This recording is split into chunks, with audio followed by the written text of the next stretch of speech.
My cousin asked me for a diabetes-friendly porridge recipe, so that's what this video is. Of course, do your own research, but we're going to use quinoa because quinoa is considered low glycemic.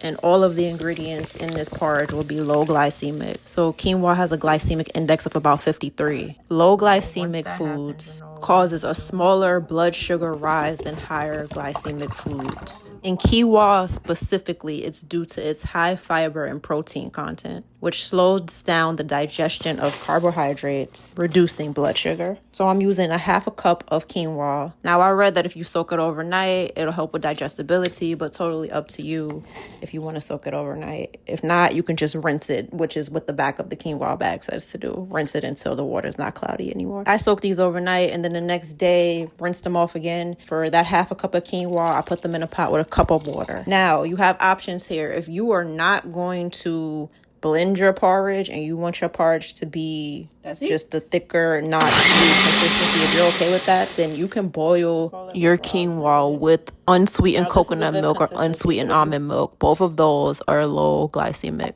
I'll show you the store-bought coconut milk that I use, but of course, when you go to the store, look at the ingredients and pick as few ingredients as possible. Now, I like a smooth consistency on my porridge, so I'm going to blend this quinoa with a cup of unsweetened coconut milk. And to that, I'm going to add 1 teaspoon of Ceylon cinnamon. I'll show the brand I use. Initially, I forgot to add it, but I caught myself and blended it in. Cinnamon helps to regulate blood sugar. I'm also going to add 1 teaspoon of flaxseed powder, which, of course, is optional. Is rich in fiber and omega-3s, further supporting blood sugar control and heart health. Again, do your own research, especially if you're on meds, because everything might not mix with meds. Now, mine was thick, so I added half a cup of water additional to blend again. And once you blend it, then you're going to heat it again and enjoy. Toppings. I used apples. They are low glycemic. I'm going to put a chart up so you can see all the fruits that you could potentially use that are low glycemic.